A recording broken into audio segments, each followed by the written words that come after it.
Jimena. And I am Jan Joseph Paglinawan. In this video, we'll explain dividing polynomials using long division and synthetic division. And then apply the distance formula with graphing and plotting to help visualize the concepts. The first part is dividing polynomials. Let's start with long division. Our given equation is x raised to the power of 4 plus 9x cubed minus 11x plus 7 divided by x plus 2.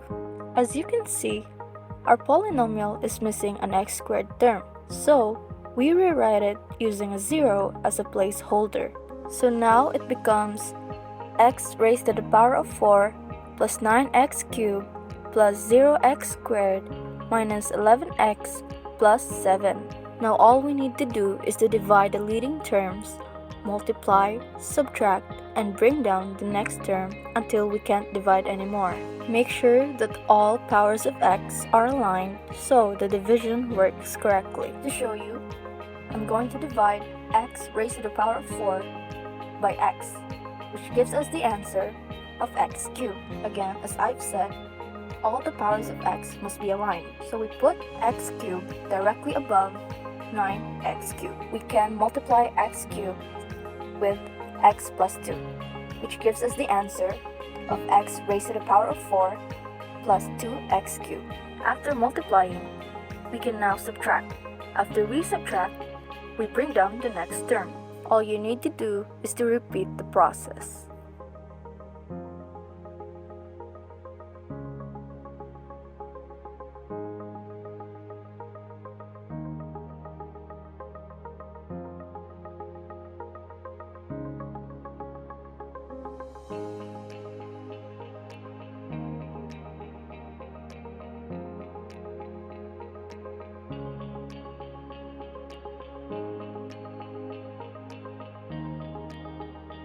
When we can no longer divide, whatever is left is the remainder. Since we are left with a remainder, the final answer is written as the quotient plus the remainder over the divisor. So now our final answer would be x cubed plus 7x squared minus 14x plus 17 minus 27 over x plus 2. Now that we've seen how long division works, let's look at a faster method called synthetic division. For synthetic division, we can use a 0 of the divisor, which comes from setting x plus 2 equals 0. And that gives us minus 2.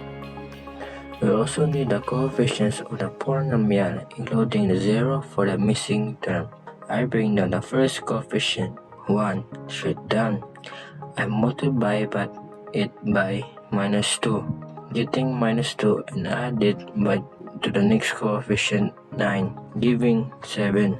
I multiply by 7 by minus 2, giving minus 14. Multiply minus 14 by minus 2 to get 28. Add it to minus 11 to get 17.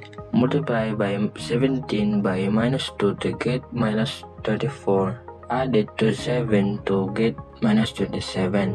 The last number, minus 27, is a remainder. Notice it's the same remainder we got from the long division. So this gives an answer of x cubed plus 7x squared minus 14x plus 17 minus 27 over x plus 2. The same answer we got using the long division method. This shows that synthetic division is really just a shortcut for a long division as long as we include the missing term and the divisor is written as x plus 2. For the second part, we're going to tackle all about the distance formula. So here we are asked to determine whether triangle ILY is an equilateral triangle or not. To find out, we must use the distance formula. The distance formula works by finding the horizontal and vertical distances between 2 points, by squaring them, adding them, and then taking the square root. So here we are given that the vertices of triangle ILY are I at negative 6 and 5, L at 6 and 5, and Y at 0 and 7. To check if a triangle is equilateral, all three sides must have equal lengths. So first things first, let's start with the plotting of points. This graph shows triangle ILY plotted on the coordinate plane. Here it is shown that point I is located at -6 and 5, point L is located at 6 and 5, and point Y is located at 0 and 7. Points I and L lie on the same horizontal line because they have the same Y coordinate. This makes side IL a horizontal line segment. Point Y lies on the Y-axis and is directly above the midpoint of I and L. Because of this symmetry, sides IY and LY appear to be the same length. The graph helps us predict that the triangle is not equilateral because side IL looks longer than the other two sides. Now, to confirm what we see on the graph, we can now use the distance formula to find the exact side lengths. Now that we understand the graph visually, we can verify our conclusion mathematically.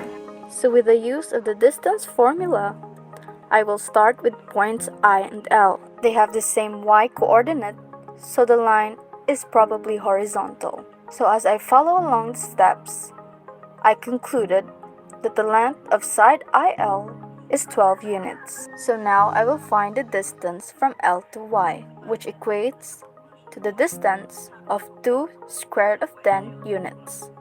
And lastly, I will find the distance from I to Y. This can be interchanged to Y to I, but still gives the same distance, which is the distance of 2 square root of 10 units.